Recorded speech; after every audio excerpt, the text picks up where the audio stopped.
नमस्कार साथियों। अगर आप फ्लेक्सी कैप में इन्वेस्ट करते हो या इन्वेस्ट करने का सोच रहे हो तो पराग पारिक फ्लेक्सी कैप का नाम तो आपने सुना ही होगा। यह फंड रिटर्न के केस में पिछले 5-10 सालों में फर्स्ट और सेकंड रैंक पर रहा है, जबकि पिछले एक साल में यह फंड 21st रैंक पर आ गया है। ऐसे में कुछ लोग अभी भी इस फंड को लेकर काफ़ी पॉजिटिव हैं, वहीं कुछ लोग इस फंड से पैसा रिडीम करने का सोच रहे हैं। ऐसे में अपन एक न्यूट्रल पर्सपेक्टिव से इस फंड को एनालाइज करेंगे और हर एक पॉइंट को बारीकी से देखेंगे कि यह फंड आखिर अभी कम रिटर्न क्यों दे रहा है, फंड में रिस्क कितनी इन्वॉल्व है, गिरते हुए मार्केट में परफॉर्मेंस कैसा रह सकता है बाकी फंड के कंपैरिजन में, और एज ए इन्वेस्टर क्या यह फंड आज भी आपकी फर्स्ट चॉइस होना चाहिए या नहीं। फंड के बेसिक से शुरू करते हैं। दोस्तों, वीडियो पसंद आए तो लाइक और कमेंट अवश्य करें और वीडियो को लास्ट तक देखें ताकि इस फंड के बारे में पूरी क्लैरिटी आपको आए। यह फंड 24 मई 2013 को लॉन्च हुआ था। फंड का बेंचमार्क है निफ्टी 500 TRI। वहीं इस फंड का एक्सपेंस रेशो है 0.63%, जबकि कैटेगरी एवरेज एक्सपेंस रेशो है 0.73%। मतलब यह फंड कैटेगरी एवरेज से काफ़ी कम चार्जेस ले रहा है, जो कि अपने लिए अच्छा है। वहीं एग्जिट लोड है 2%, अगर पैसा 1 ईयर से पहले रिडीम करते हैं तो, और 1% एग्जिट लोड अगर पैसा 1 ईयर से 2 ईयर के बीच में रिडीम करते हैं तो। 2 ईयर के बाद रिडीम करने पर नील एग्जिट लोड है।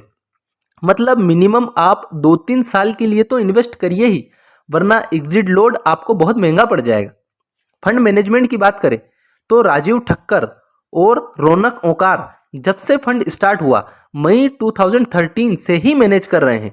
मतलब फंड मैनेजर काफ़ी लंबे समय, लगभग 11.5 साल से इस फंड से जुड़े हुए हैं, और यही कारण है ज़्यादातर लोगों का विश्वास अभी भी कम रिटर्न के बावजूद इस फंड में बना हुआ है। वहीं फंड का AUM है 82,441 CR, जो कि एक्टिव म्यूचुअल फंड की किसी भी कैटेगरी में हाईएस्ट AUM है। वहीं आप इस फंड में मिनिमम 1,000 रुपये की मंथली SIP और मिनिमम 1,000 रुपये का लमसम भी कर सकते हैं। अब इस फंड के SIP रिटर्न को देखें तो 10,000 की मंथली SIP 10 साल पहले शुरू की होती तो आप आज तक इन्वेस्ट कर चुके होते 12 लाख रुपए, जो 21.1% एनुअल रिटर्न के साथ बढ़कर आज होते 36.98 लाख रुपए।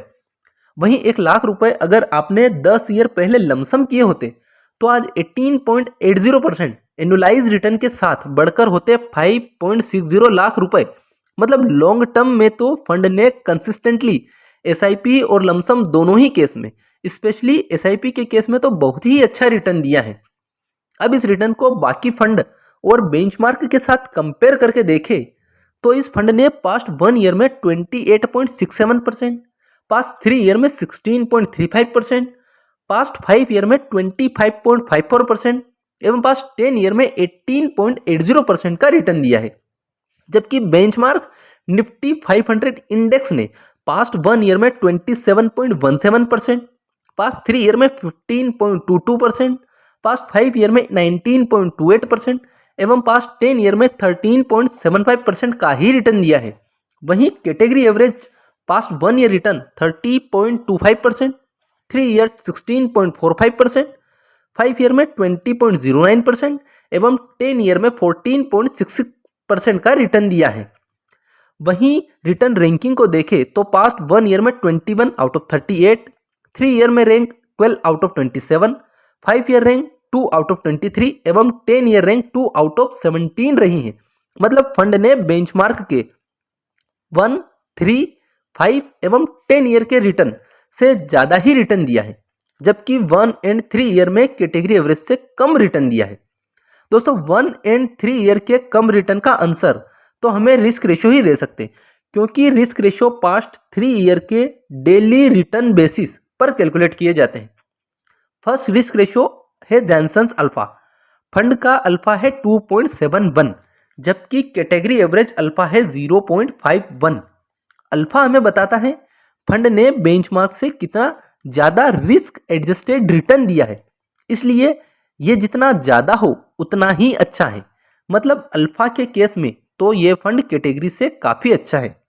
सेकंड रिस्क रेशो बीटा को देखें तो इस फंड का बीटा है 0.73, जबकि कैटेगरी एवरेज बीटा है 0.93।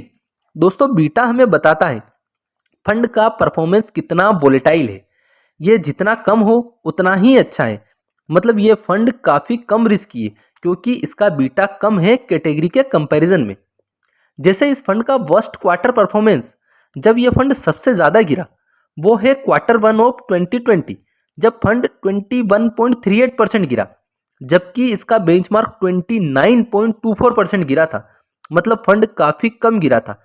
वैसे ही करंट परफॉर्मेंस को देखें तो पास 3 मंथ में बेंचमार्क -5.04% गिरा, जबकि ये फंड केवल -0.06% ही गिरा। जबकि पास्ट 2-3 ईयर में फर्स्ट रैंक पर रहने वाला fund JM flexi cap fund 3 month में -6.10% तक गिरा है। वहीं क्वांट फ्लेक्सी कैप तो -12.31% गिरा है। मतलब ये फंड बीटा के केस में बहुत ही अच्छा है। Third risk ratio Sharpe ratio को देखें तो इस फंड का शार्प है 0.74, जबकि कैटेगरी एवरेज शार्प है 0.62। शार्प हमें बताता है फंड ने कितना रिस्क फ्री रिटर्न दिया है। ये जितना ज़्यादा हो उतना ही अच्छा है। मतलब शार्प के केस में भी ये फंड कैटेगरी एवरेज से ज़्यादा अच्छा है। वहीं fourth risk ratio standard deviation को देखें तो फंड का स्टैंडर्ड डेविएशन है 12.6, जबकि कैटेगरी एवरेज स्टैंडर्ड डेविएशन है 14.24। स्टैंडर्ड डेविएशन का ज़्यादा होना बताता है फंड बहुत ज़्यादा वोलेटाइल है। मतलब स्टैंडर्ड डेविएशन के केस में भी ये फंड कैटेगरी एवरेज से काफ़ी अच्छा है क्योंकि इसका स्टैंडर्ड डेविएशन कैटेगरी एवरेज से बहुत कम है। Fifth and last Turner ratio को देखें तो वो है इस फंड का 0.13, जबकि कैटेगरी एवरेज ट्रेनर है 0.1। ट्रेनर रेशो हमें बताता है फंड कितना ज़्यादा रिटर्न जनरेट कर पा रहा है ईच यूनिट ऑफ रिस्क को लेकर। इसलिए ये जितना ज़्यादा हो उतना ही अच्छा है। मतलब ट्रेनर के केस में भी ये फंड कैटेगरी से काफ़ी अच्छा रहा है।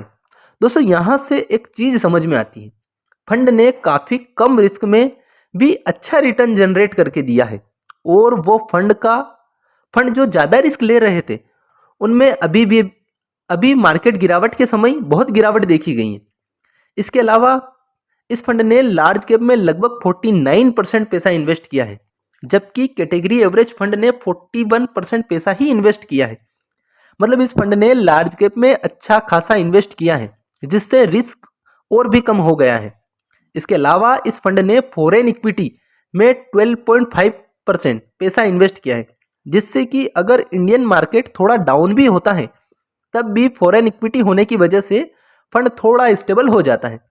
फेसबुक, अल्फाबेट, माइक्रोसॉफ्ट और अमेजन जैसे फॉरेन शेयर्स में लगभग पोर्टफोलियो का 12.5% इन्वेस्ट किया है।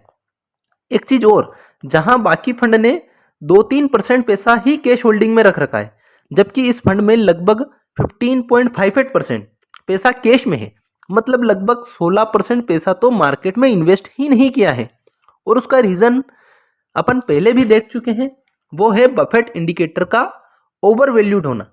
यानी जब मार्केट और लो होगा तब ये फंड उस पैसे से ज़्यादा अच्छे शेयर खरीद पाएंगे।